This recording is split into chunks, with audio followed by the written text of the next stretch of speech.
Twelfth chemistry में ही आज हम यूनिट 2 विलियन पार्ट के अंतर्गत देखेंगे स्थिर क्वाथी मिश्रण, जिसको अंग्रेजी में बोला जाता है एजियोट्रॉप्स।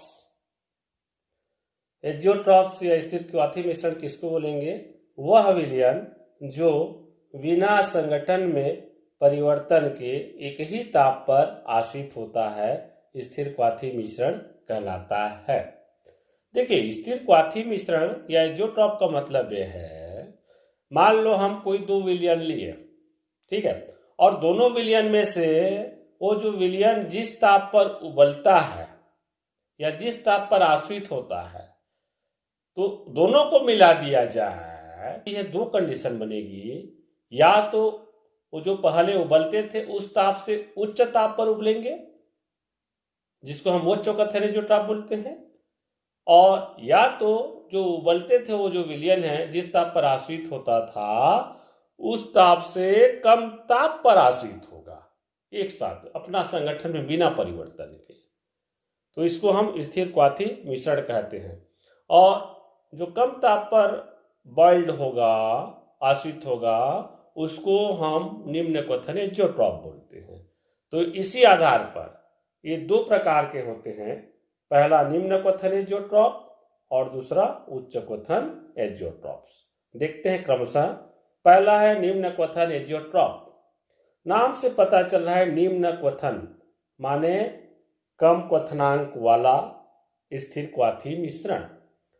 अब दो विलयन जब अलग अलग ताप पर रहेंगे तो क्या है, उच्च ताप पर उबलते रहते हैं, लेकिन दोनों को मिला दे तो दोनों का आश्वयन ताप जो है, बॉइलिंग पॉइंट कम हो जाएगा। इसी को बोल रहा है निम्न क्वथन एजियोट्रॉप।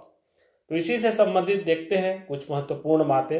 निम्न क्वथन एजियोट्रॉप हम किन बातों पर इसको परिभाषित करते हैं? पहला, इनका क्वथनांक दोनों घटकों के क्वथनांक से कम हो जाता है। फिर वाष्प दाब इनका अधिक हो जाएगा, इसलिए कम ताप पर उबलते हैं। फिर धनात्मक विचलन वाले अनादर्श विलयन निम्न क्वथन एजियोट्रॉप प्रदर्शित करते हैं। इसका उदाहरण देखिए, इसमें और स्पष्ट हो रहा है। एसीटोन जिसका क्वथनांक 56 डिग्री सेंटीग्रेड है, कार्बन डाइसल्फाइड का क्वथनांक 46 डिग्री सेंटीग्रेड है, ये अलग अलग इस ताप पर आश्रित होते हैं, लेकिन दोनों को जब मिला दिया जाता है एक साथ, तो दोनों का टेम्परेचर देखिए 56 और 46 से कम होकर के ये 33 डिग्री सेंटीग्रेड ताप पर अपना संगठन में बिना परिवर्तित हुए आश्रित होना चालू कर देते हैं, अर्थात 33 डिग्री सेंटीग्रेड ताप पर उबलते हैं।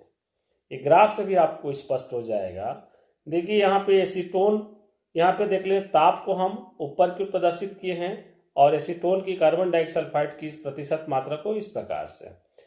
तो हम स्वतंत्र रूप से जब केवल एसीटोन को ही गर्म कर रहे थे 55 डिग्री सेंटीग्रेड ताप पर उबल रहा है, ठीक है, और कार्बन डाइसल्फाइड 46 डिग्री सेंटीग्रेड ताप पर उबल रहा है, लेकिन दोनों को मिला दिया गया तो देखिए इनका क्वथनांक पॉइंट नीचे आ गया, ये 33 डिग्री सेंटीग्रेड ताप पर उबलना प्रारंभ करता है, माने इस पर आश्रित हो जाता है। यही है निम्न क्वथन एजियोट्रॉप। मतलब जो अपना मूल क्वथनांक रहता है उन क्वथनांक से कम क्वथनांक पर आश्रित होता है, उसे हम निम्न क्वथन एजियोट्रॉप कहते हैं।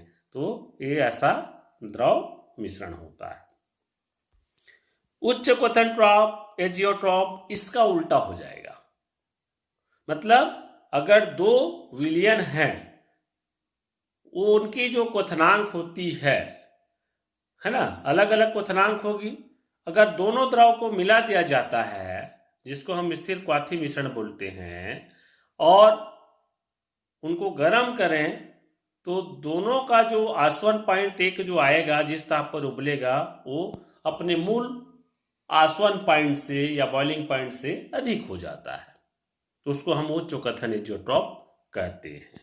देखिए इनका क्वथनांक दोनों घटकों के क्वथनांक से अधिक होता है। सब इनका क्वथनांक सामान्यतः अलग अलग जब हम इनको उबालें तो इनका क्वथनांक कम रहता है, लेकिन दोनों विलयन को जब मिश्रण कर दिया जाए, स्थिर क्वाथी मिश्रण बना दिया जाए, तो उच्च ताप पर उबलते हैं। इसी को बोला जा रहा है कि इनका क्वथनांक दोनों घटकों के क्वथनांक से अधिक होता है।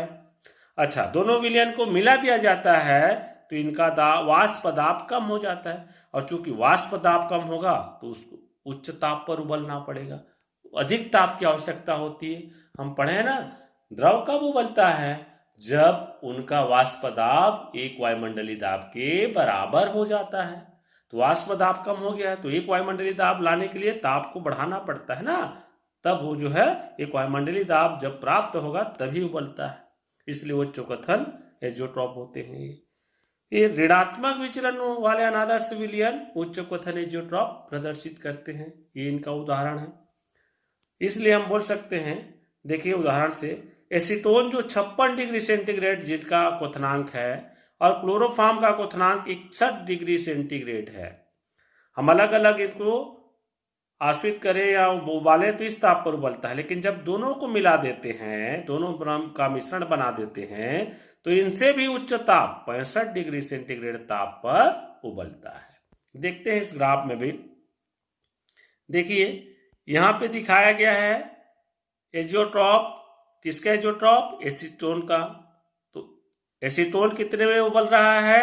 56 डिग्री सेंटीग्रेड ताप पे उबल रहा है। यहाँ पे लिखा है ना 56 डिग्री सेंटीग्रेड ताप पे। और जब क्लोरोफॉर्म को हम उबालते हैं तो ये 61 डिग्री सेंटीग्रेड ताप पर उबल रहा है। लेकिन जैसे ही दोनों द्रव को आपस में मिलाते हैं, दोनों में आपस में मिला करके जब गर्म किया जाता है तो मिलाने से क्या होता है? इनका वाष्प दाब कम हो जाता है ना, तो अधिक ताप की आवश्यकता होती है, इसलिए ये उच्च ताप पर उबलते हैं। 65 डिग्री सेंटीग्रेड ताप पर उबलता है। तो देख रहे हैं इनका जो नीचे था गलनांक वो उच्च हो गया। ये होता है उच्च क्वथन एजियोट्रॉप। हाँ, अब अंतर देखें निम्न क्वथन एजियोट्रॉप उच्च क्वथन एजियोट्रॉप में। निम्न क्वथन एजियोट्रॉप में देख रहे हैं इनका क्वथनांक दोनों घटकों के क्वथनांक से कम होता है। उच्च क्वथन एजियोट्रॉप में क्वथनांक दोनों घटकों के क्वथनांक से अधिक होता है। निम्न क्वथन एजियोट्रॉप में वाष्प दाब अधिक होता है, इसलिए कम ताप पर उबलता है।